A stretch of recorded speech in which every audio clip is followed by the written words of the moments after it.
उत्तराखंड के उधमसिंह नगर जनपद में 2 दिवसीय प्रशिक्षण शिविर का आयोजन किया जा रहा है, जिसमें कांग्रेस पार्टी के वरिष्ठ नेताओं और कार्यकर्ताओं को प्रशिक्षित किया जा रहा है ताकि कांग्रेस का आईटी सेल भी मजबूती से विपक्ष को जवाब दे सके। चलिए इस विषय में हमारे साथ बातचीत करने के लिए कांग्रेस के प्रदेश अध्यक्ष करण मेहरा जी हैं, इनसे हम बातचीत करेंगे और जानेंगे इनका क्या कहना है।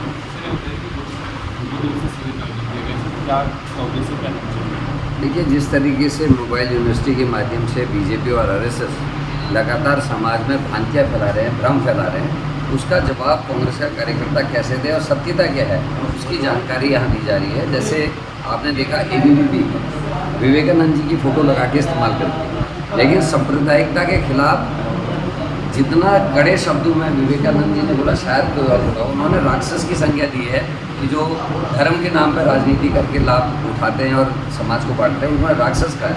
लेकिन जो पौध है जहाँ से आरएसएस के लोग वोटिंग के लिए चुनाव के लिए काम करते हैं, वो उस फोटो का इस्तेमाल है। सुभाष चंद्र बोस को लेकर कई किस्म की भ्रांतियाँ फैला रही है, जबकि हकीकत कुछ और है। उसके बारे में जानकारी है, उसके तथ्य, श्यामा प्रसाद मुखर्जी और सावरकर की सत्यता क्या है उसके बारे में तथ्य, आईटी का किस तरीके से इस्तेमाल करना है, नई टेक्नोलॉजी का कैसे इस्तेमाल करना है, इंडिपेंडेंस से पहले क्या क्या हालात रहे जब मुस्लिम लीग और आरएसएस ने मिलकर सरकार बनाई तो उन्हें क्या फैसले किए, किस तरीके की चिट्ठियाँ उन्होंने अंग्रेज सरकारों को लिखी, सावरकर ने जेल से कौन सी चिट्ठी और कितनी चिट्ठियाँ, क्या क्या उन चिट्ठियों में लिखा गया, इन सब चीज़ की जानकारी हम अपने कार्यकर्ताओं को दे रहे हैं ताकि जो ये मोबाइल यूनिवर्सिटी का इस्तेमाल करके गलत प्रचार किया जा रहा है उसका जवाब दे सकें।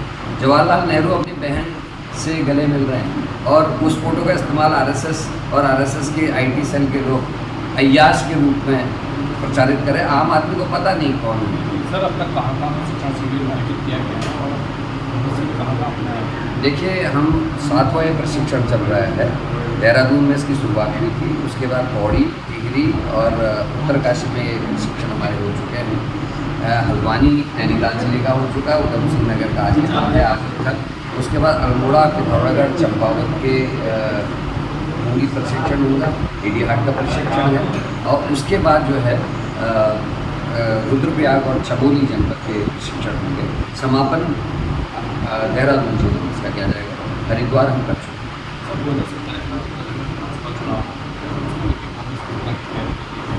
देखिए, पहले तो कैडर बिल्डिंग है। हम लगातार पिछले 3 साल से कैडर बिल्डिंग का काम कर रहे हैं, कैडर को मजबूत कर रहे हैं। उसी का कारण है कि 2 बाई इलेक्शन पहली बार सरकार के खिलाफ में जीता है और अगर हम केदारनाथ की सीट हारे भी हैं तो 52% वोट बढ़ाने के बाद और ये भी पहली बार हुआ है कि कोई पार्टी 52% वोट अपना बढ़ाए और चुनाव हार जाए।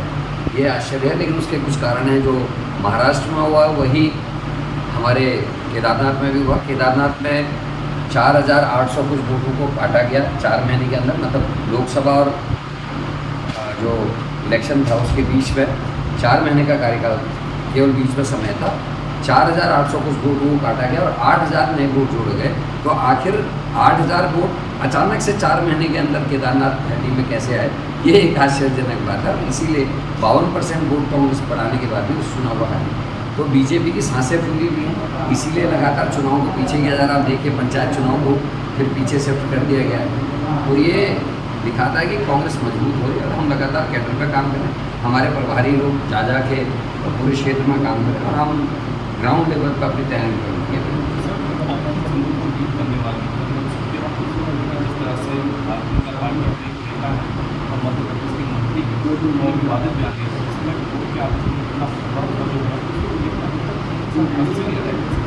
देखिए, बीजेपी के संग ये बड़ी एक अजीब सी बात है, कोर्ट के आदेश के बाद भी अपने कार्यकर्ताओं पे, अपने पदाधिकारियों पर कार्रवाई नहीं करती। उसके कई उदाहरण उत्तराखंड में ही हैं। आईटी सेल को छोड़ दीजिए, आप देख लीजिए, इनके 2 मंडल लगते हैं जिसमें बच्चों के मोलेस्टेशन के केस में जमानत में केस कमजोर कर दिया। अंकिता भंडारी के मर्डर केस में वीआईपी का आज तक पता नहीं। 26 जून को हरिद्वार में एक 14 साल की बच्ची का बलात्कार हुआ, हत्या हुई, उसमें बीजेपी का ओबीसी सेल का सदस्य मुख्य आरोपी और 26 जून से आज इतना टाइम हो गया, अभी तक उसकी गिरफ्तारी नहीं हुई। तो ये दिखाता है कि बीजेपी अपने लोगों को गलत काम करने के बाद भी बचाती है, चाहे कोर्ट के आदेश आते। एक सीबीआई जांच की बात हुई थी हॉर्टिकल्चर में, अभी तक क्या हुआ है किसी को पता नहीं। गणेश जोशी अभी भी बचे हुए। तो बीजेपी का है। आप सोफिया जी की बात करें, उनका अपमान आज उनके जगदीश देवड़ा ने, जो मध्य प्रदेश के उप मुख्यमंत्री हैं, उन्होंने 2 दिन पहले इतना बड़ा मतलब बदतमीजी कर दी। उन्होंने सेना और सैनिकों के लिए कह दिया कि वो चरणों में जो है समर्पित हैं प्रधानमंत्री के। अगर ऐसे ही होता तो प्रधानमंत्री को मुखिया बनाते ना। सेनाओं का जो बॉस होता है वो हमारा राष्ट्रपति होता है, इसलिए कि सेना का राजनीतिकरण ना हो सके। लेकिन बीजेपी किसी चीज़ से बाज आने वाले नहीं है। बेशरम सरकार है, बेशरम पार्टी है।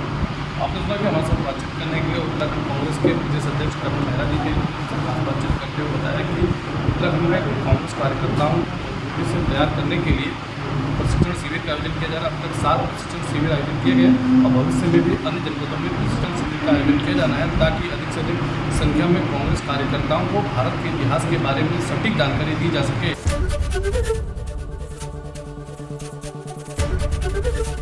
एबीपी गंगा, खबर आपकी, जुबान आपकी।